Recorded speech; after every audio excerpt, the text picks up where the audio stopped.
Hello, and a very warm welcome to the Insider Essay, your guide to living better. Join us today as we open up to guidance with Siba Mtongana revealing her new restaurant and how she's become a household name the world over. Explorer and author Rion Manser and a class of matrics learn how the damaged coral gardens of Mauritius are being regrown. Introducing his cloud diners, food-preneur Miles Kubheka brings the Ikasi food he grew up with into the heart of Sandton. With his mother's determined spirit and the mountains as his school, adventurer Monde Sitole opens new paths for our youth. And having steered their congregations through stormy waters, worship leaders gather to record an album of fellowship.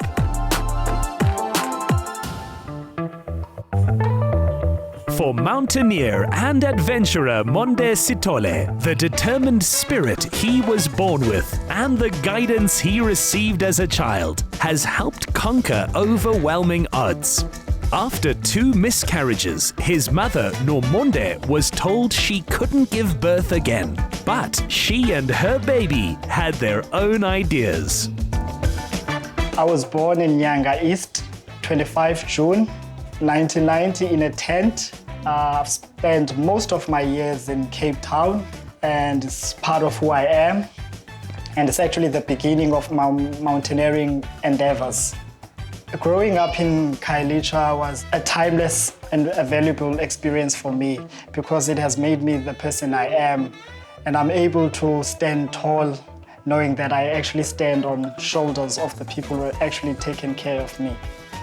So one of my biggest dreams was to be a mirror of what human potential is all about and to show people their true potential. When he was born, doctors said Monde wouldn't be able to walk or talk without difficulty.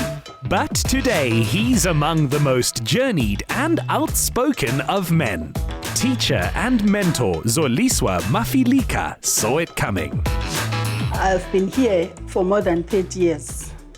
And among the students that I taught is Monde Sitole, one of the most enthusiastic, focused students. He was spotted because one of the skills that we're offering was the dance. So we partnered with Dance for All. So Monde was identified and given a sponsorship to study high school through the Dance for All sponsorship. Zoliswa's intervention literally led the young man to the peak of human achievement, and he's gone on to practice the same ground-up support for those from his community. What climbing represents to me is what musicians would say music saved my life. I would say mountain climbing saved my life. Mountaineering is not about crevasses or sandstorms or whatever. Everyone can have fun on the mountain. I'm very grateful for the person who introduced me to mountaineering, Mike Horn. We started Desert Rose Adventure Club with the purpose to inspire kids who are coming from extreme backgrounds. And we thought that extreme sports is a beautiful and direct catalyst to actually solve the problems of the townships. Now, almost 1,000 young people like Simpiwe Matuana and Moses Zolani Matriko are introduced to such sports, spurring new thinking and different paths forward. I met Monde when I was in grade 9. So while I was studying, he was busy advising me, like mentor, like encouraging me, although Zolani, don't do this and that in life. So he put my life straight. I've never done rock climbing. Yeah, I'm a little bit scary, but I will try my best. I think it's the best for me than mountain climbing.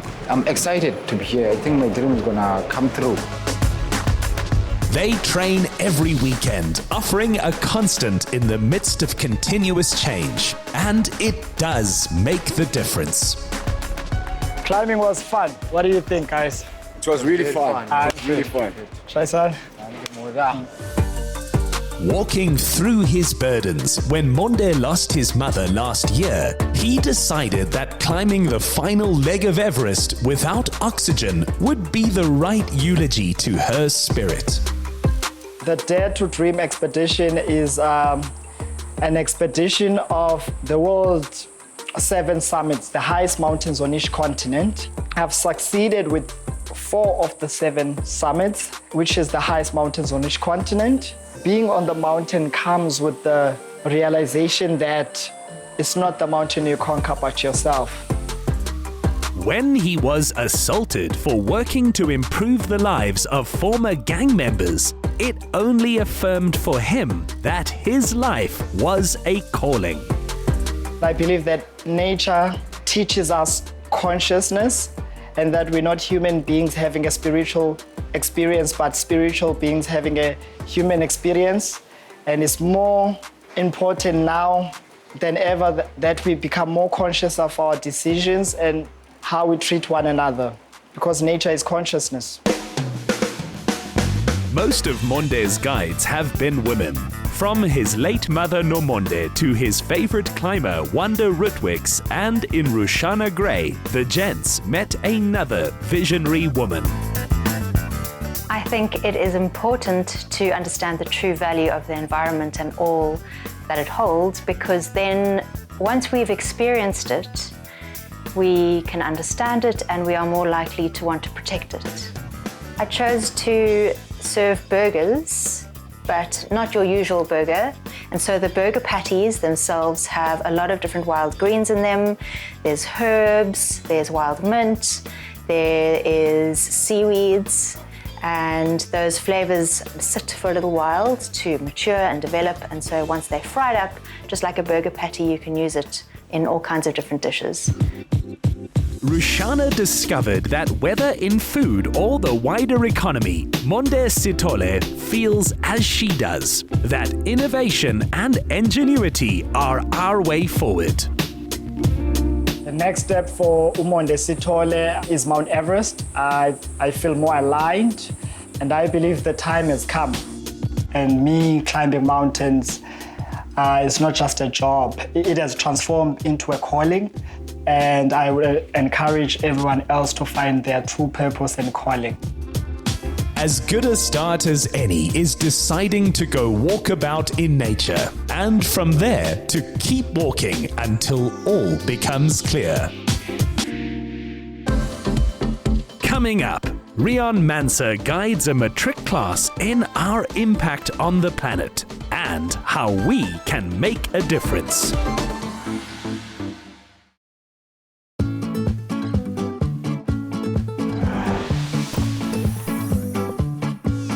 Rion Manser is in the 3rd year of the Matrix in Antarctica project, taking 5 matric pupils to Antarctica to see firsthand what our consumer choices do to the planet. Now, he was taking them to a far warmer neck of the woods, facing its own challenges. Hi, I'm Riaan Manser, explorer and author, and I'm visiting Mauritius this week.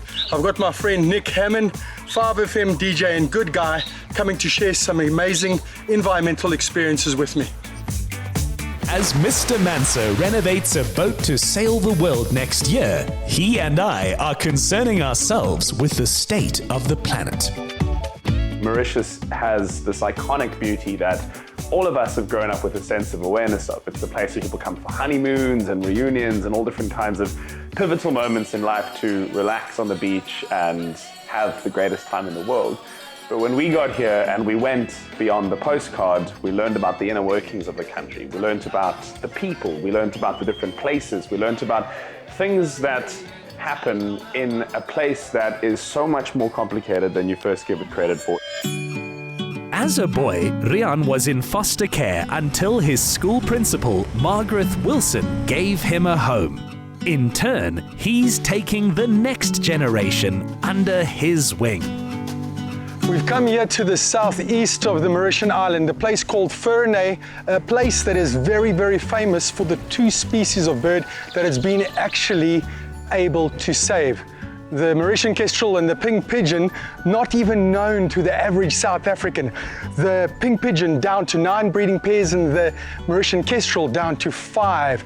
Now, can you imagine that the people who are over here spending their lives to save 2 bird species so they don't become as famous as the dodo? We got to a place where we saw the pink pigeon in real life, able to actually take a photo or two. We also hunted for the Mauritian kestrel, which evaded us. An expedition leader who's rode oceans making time for little creatures inspired a similar vision in Khosatsana Mabalane. So before we went out to go see the pink pigeons, we went into the nursery and we were able to see a couple of the laborers, which I love because I like to engage on the people that are here every day. They see the environment every day. They have a very intimate connection with it. So they're the best to give you a really good perspective on how it is on an everyday aspect. And we were able to pick one of the plants and we were told to smell it and it smelled like apple. And I thought that was very nice. To Tswaledi Hlakudi, each stop was an education. Today we're here at Long Beach at the Sun, and we learned more about their sustainability programs and what they're doing as an establishment to limit their carbon footprint. Like a lot of the establishments we visited, we learned a lot about their triple bottom line approach, what they're doing to enrich their community, what they are doing in terms of economics, what they're doing in terms of the environment, the things they're doing in terms of energy consumption, saving water, and the thing that really stood out for me was just their commitment to an environmental sustainability program. It was a big positive to find out how much emphasis this major hotel group places on the environment.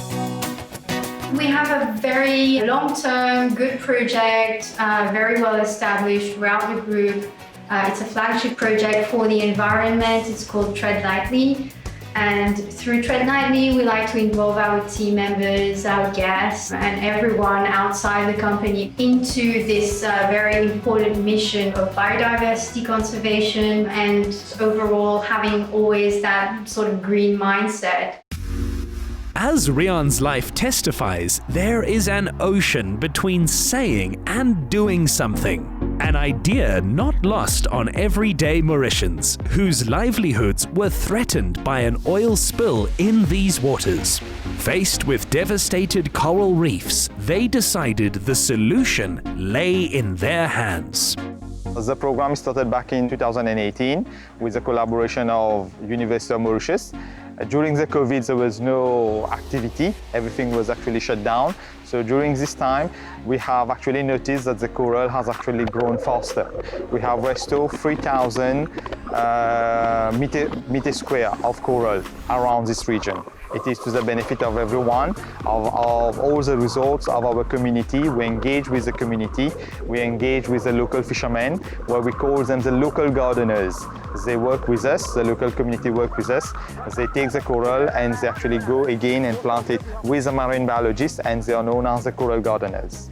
For us to hear about this concept of actual coral farming, imagine, we get told by people that, okay, coral reefs are getting destroyed, there's coral bleaching, there's a problem in many reefs and oceans globally when it's related to coral growth. And these guys at the University of Port Louis were saying that they are finding solutions. It was amazing. I mean, you snorkel, but then you internalize that theory that all came to life. We realize it can actually grow coral. We have challenges, but it's not an impossible challenge. For helping to farm coral, which could last centuries, certificates are nice, but for Delisha Davids, the bigger picture's even better. So when we visited the oil site, underneath my MIA shirt, I was wearing a shirt that said community. And to me, that was also a big theme that stood out this week. And we specifically spoke to Davina and Christoph, who are owners of a diving center. And their story and the way that they presented their experiences about the oil spill was really, really deeply touched, I think, all of us.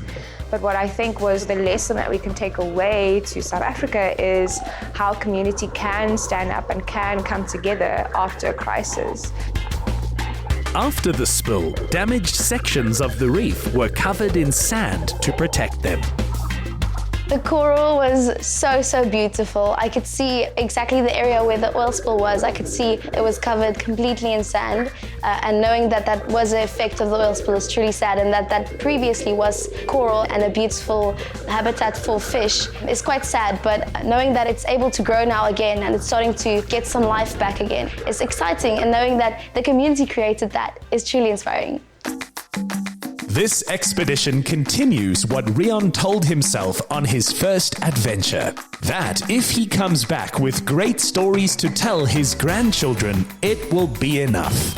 Those following his lead are achieving that and so much more. One of the biggest takeaways was it was beautiful and also important to see the human behind the environmental crisis, the human behind the response to those crises. And I think being exposed to the Mauritian people and their experiences, if you leave this trip without it having impacted you in some kind of way, I'm not sure if you're a human being. So that to me has been really very special. My perspective has completely changed, environmentally, socially, and personally as well. There was a lot of personal growth. I've learned a lot of things, and all the mentors we have and all the conversations I've had, and not just surrounding the environment, has definitely grown me, and I definitely make a lot of different choices environmentally. The environment does not exist in isolation to other factors. So culture plays a role in it, you know, socio-economic things play a role with it. And actually interacting with the Mauritian people brought that way more into emphasis. It emphasized that a lot more, so yeah. I think that the philosophy behind the matrics in wherever they would happen to be is about finding young South Africans, putting them in environments and allowing them the opportunity to learn immersively. I feel very strongly and passionately that we need programs and projects like this. And I think I've seen change in all of these young people firsthand over the course of the last week as they've been exposed to the world in a new way and encouraged to think about it in ways that they previously maybe hadn't. Matrix in Mauritius for me is something that I don't think I'll ever forget. Here's to the class of 2022, returning here in 2052 to a blossoming reef and pink pigeons as far as the eye can see. Next up, two inspired young foodies facing barriers to entry, Miles Kubheka offers an ingenious foot in the door. Sponsored by Capitec. Simplify banking. Live better.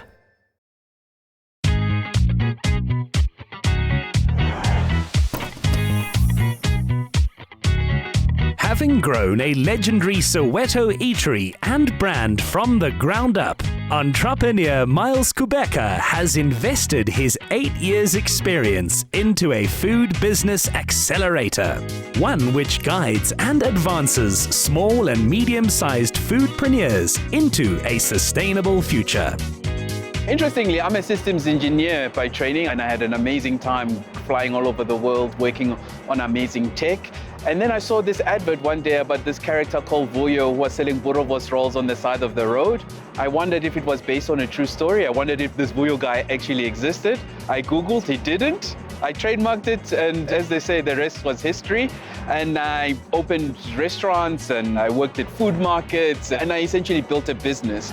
And in 2016, 2017, I sold the business, and I semi-retired, and I now founded and started Wakanda, which is a food accelerator. What we do is we find amazing food creatives, so people who are starting their journey in the food space, and essentially help them grow and scale and take them to the next level. We build these amazing dark kitchens, which are essentially restaurants without sit-down. But what the cool part about it is that once the entrepreneur is bulletproof, he's got all the important skills, he can just step in with his knives and start working, and he's got his own business on the get-go. At heart, the dishes offered are everyday soul food heroes, which working people relate to. What we're doing here today is for the first time switching on the kitchen, which is always an amazing part because all the entrepreneurs are here firing up and trying out the new recipes. And we are in the heart of Sandton. We're bringing Kasi food, what we grew up eating, to the heart of Sandton. Enter Lehlo Nolo Vilakazi. What I've learned from Miles through this process is to always be consistent. And we found this to be the perfect opportunity to change the South African food landscape one bite at a time. We're all, at the end of the day, interconnected. And our growth is the next person's growth. And it's sort of like a pay it forward. And they can help the next person, and the next person can help the next person. And because of that, I think it's incredibly important to help people grow and get better and do better at what they do as well. Miles believes firmly that a rising tide lifts all boats. And to him, the program's impact is clear.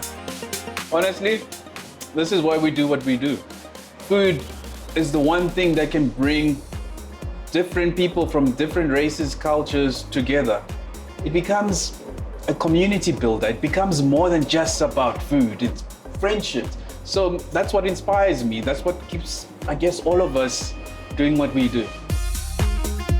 What continues to drive this business dynamo is his son, who teaches him humility and the need to leave the world a better place than he found it. So this is Riaan Kubheka, my son. He's an amazing avid reader, but more importantly, a budding and future world-changing entrepreneur. If you can make it here, you can make it anywhere. I mean, Soweto's got such a rich history, from politics all the way to some amazing leaders who are now captains of industry. So it's always an exciting place to be in. On today's tour, 2-hour tour, we're going to be going through the streets of Soweto, getting to touch base with the vibe, the heartbeat of the township, touching on Soweto's rich history. So we get to go through places like the Hector Peterson Memorial and Museum, Vilakazi Street, the only street in the world with 2 Nobel Peace Prize winners, and touching also on the current affairs, what makes Soweto today.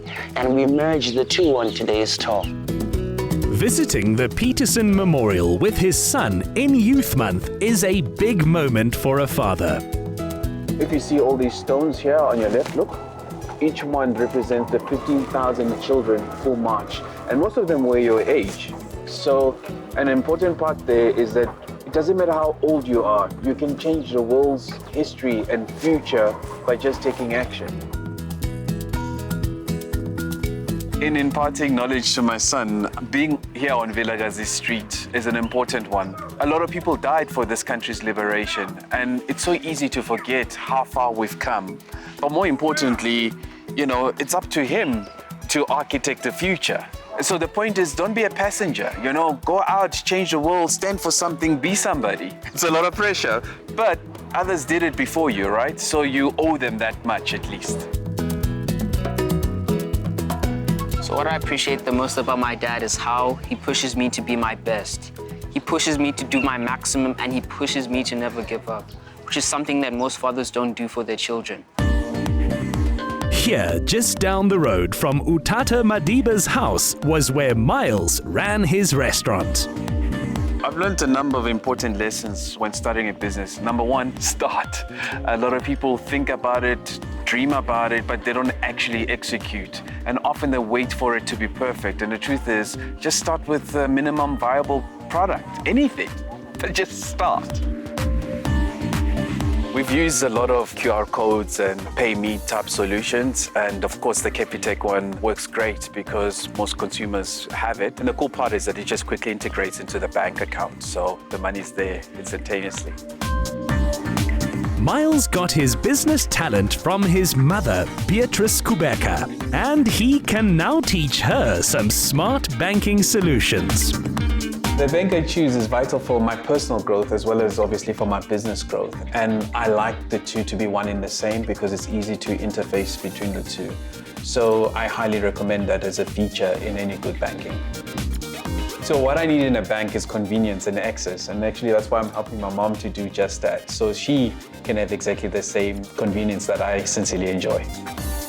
The remote onboarding process is important, especially I think a lot of people have family living in different areas and rural areas.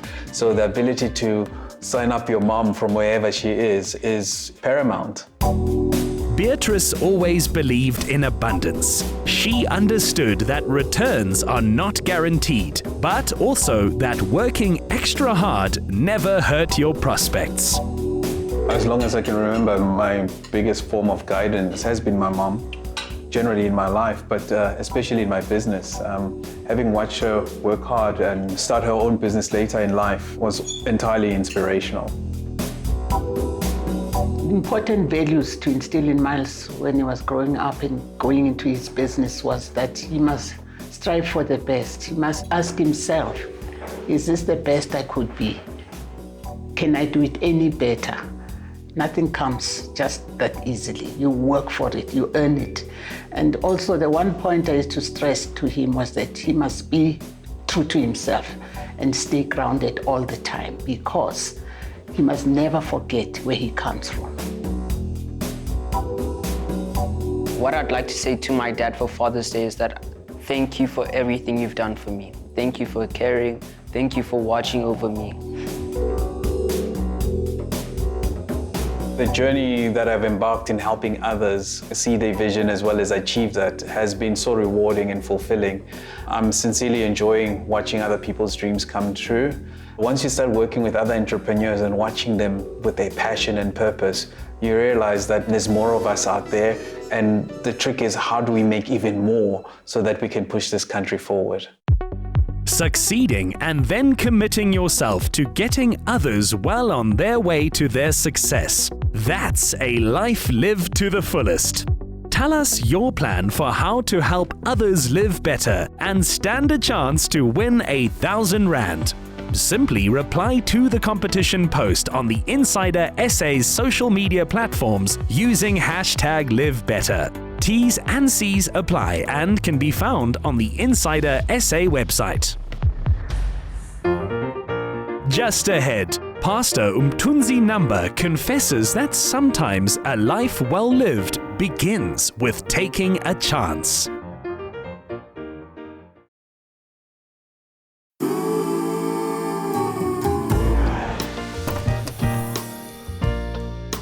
With faith as his conductor and musical talent as his instrument, Mthunzi Namba pioneered contemporary gospel music in South Africa. We took in rehearsals for the latest album he's producing, The Fellowship.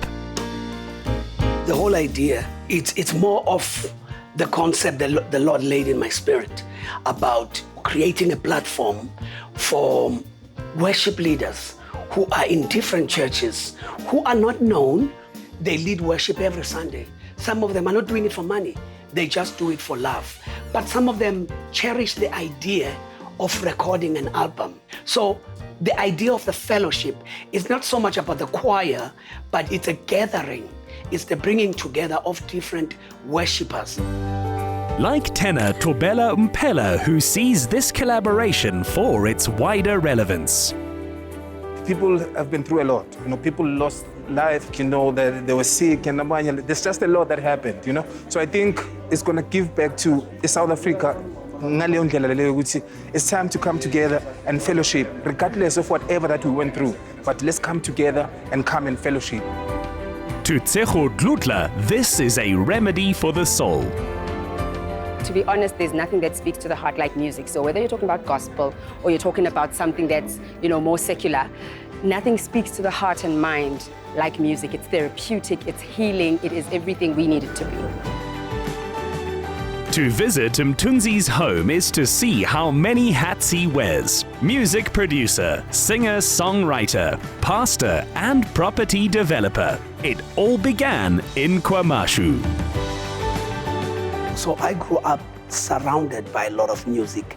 I grew up listening to a lot of music. As a young man, I was playing soccer like everybody else. I was playing in the streets like everybody else. But for some reason, God had his hand upon my life. My big brother, he was a professor of music. There was an instrument at home, an old organ. We were told as young kids, don't touch that. Because when there's an instrument, they tell you don't touch because you're gonna break it. But I broke that rule. Which immediately paid dividends. The breakthrough which the young boy would make that day set him up for a career in music. And while they were gone, there was no one at home. I jumped into that thing.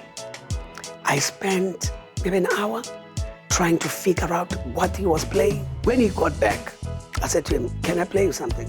He got angry and he said to me, "But I told you." I'm like, "Yeah, I know, but can I?" And he said, "Okay." Then I jumped in. He was like, "Who taught you that?" From that day, he noticed something. Then he started teaching me some basic stuff. And that meant I'm out of the street now. I'm no longer playing the soccer with the guys. I'm trying to figure out this thing.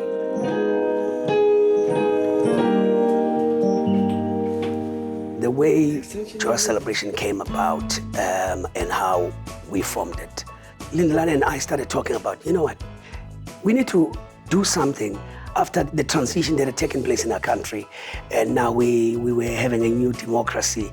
How can we say to God, thank you? So we felt, let's come up with something as musicians where we would come together and say thank you, and we will celebrate through song. And then the name Joy Celebration came into the picture, and the rest is history, because that's when we got everyone together, and it grew and it grew. Holy, holy. Give me more piano. I'm grateful that my family has been playing a major role in shaping what I do, motivating me, praying for me. And now what is amazing is that now my kids are writing with me. In an industry of crazy hours and time away from home, he needs an understanding wife and daughters. The best cook amongst these, I would say, it's an unfair question. My wife. It's not a fair question. she is, I mean, not only amongst the two, even amongst the people I know. That was the right answer. And Tabile Namba is concerned with more than soul food. She's a pastor too. So I've been always supporting him. Even up to now, after 32 years of marriage, I have been supporting him. I've been praying for him, even for his career. That has always been my stand. That has always been something that comes naturally, to pray for him, to push him, to encourage him, to tell him that he could be anything that God has ordained him to be.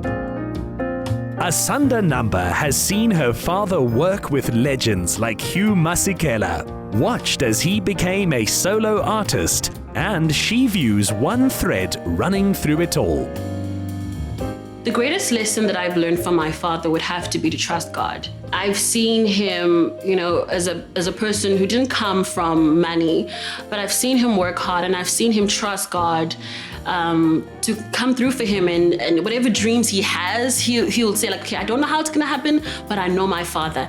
And he trusts God for the littlest things, for the biggest things, and seeing him trust God like that, even if it doesn't make sense logically, that challenges me in my faith as well, to trust God for everything that I need as well. With faith as his own guide, Mthunzi in turn encouraged self-belief in his daughters, as Awetu Namba Sacha made clear. One of the greatest lessons I've learned from my dad, because he has daughters, he would always sit us down and say, just because you're girls, it doesn't mean you can't strive for your dreams and have the careers you want. He would even say, it doesn't mean you can't even have more than one career path just because you're a girl. So he would always encourage us to work hard and almost like think smart and, not limit ourselves because we're girls. Their father's accomplishments never daunt or pressure the sisters, only inspire them. The legacy I want to leave behind is that of a person who liked to nurture and develop talent, and as a person who loved God and loved his family, and a person who wants to see people's lives impacted. How different it might have been if he'd not broken that rule. reached out and played that forbidden keyboard as a child. Coming up, opening a new restaurant and raising 4 children, Chef Siba Mtongana is a beacon of life to friends, family and fans.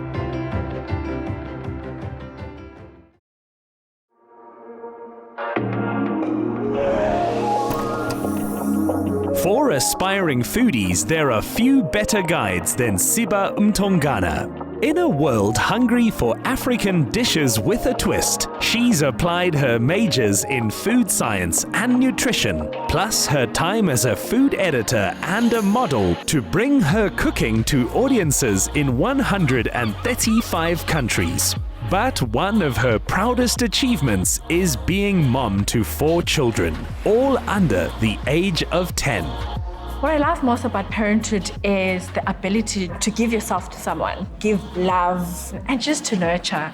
I'm a natural nurturer. And I also love to mold and to build, because in essence, that's what parents do. They mold and they build their child in them becoming whoever they will be in future. One of my favorite things with being in the aquarium is seeing my kids being inquisitive and just being engaged and learning, and I love that.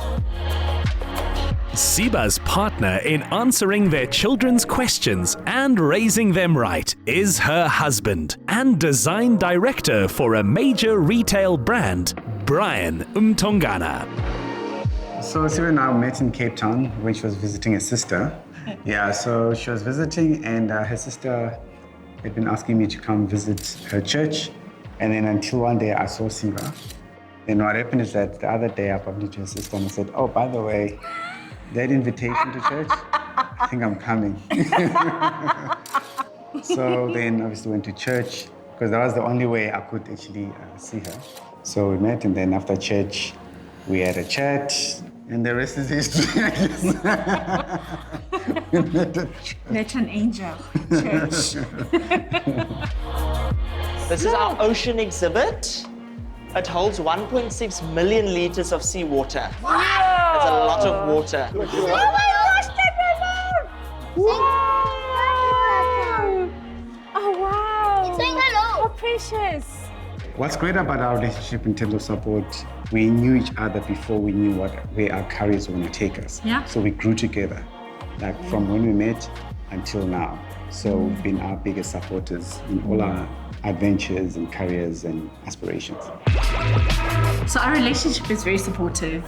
This is something that people don't know. So Brian used to be a director for a band. He plays drums, directs keys, and I was the #1 fan. Back then, I used to follow him in all his shows that he did locally in Cape Town, that is, and other parts of the country. So since then, you know, I was his #1 fan, and it's so beautiful to have seen it invert, where he became my #1 fan, and I continue to be. So we're very supportive in our relationship. With Brian's support and encouragement, after 2 award-winning cookbooks, Siba's now made her debut as a restaurateur. So Siba the restaurant is my very first restaurant. It's my baby, which I love so much. Let me take you in to show you.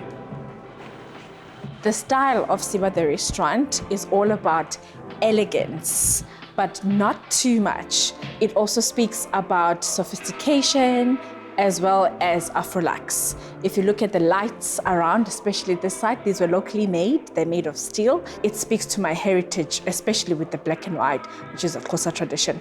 The sophistication comes in the beautiful lights, the brass, a little bit of glam and shimmer in it, as well as the chandeliers, the sofas, especially the velvety. You know, we wanted specifically when people sit, they must feel comfortable and not feel rushed with their experience, because we are a fine dining restaurant.